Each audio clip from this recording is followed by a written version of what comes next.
po, former Governor Chavit Singson ng Ilocos Sur. Ang gagawin ko po, manalo at matalo, yung ginagawa ko na ngayon. Yung modernization ng electric vehicles, electric jeep, electric tricycles, electric motorcycles. Matagal na pong programa ito ng gobyerno, hindi magawa-gawa. Dahil pinapadala sila sa land bank para umutang. Mag-down payment ng 500,000, mag-porsyento.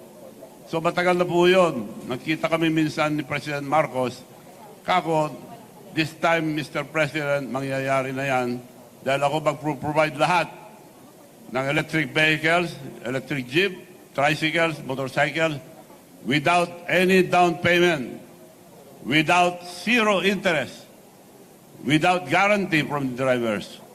Ang magagaranti yung mga mayors, governors, or transport group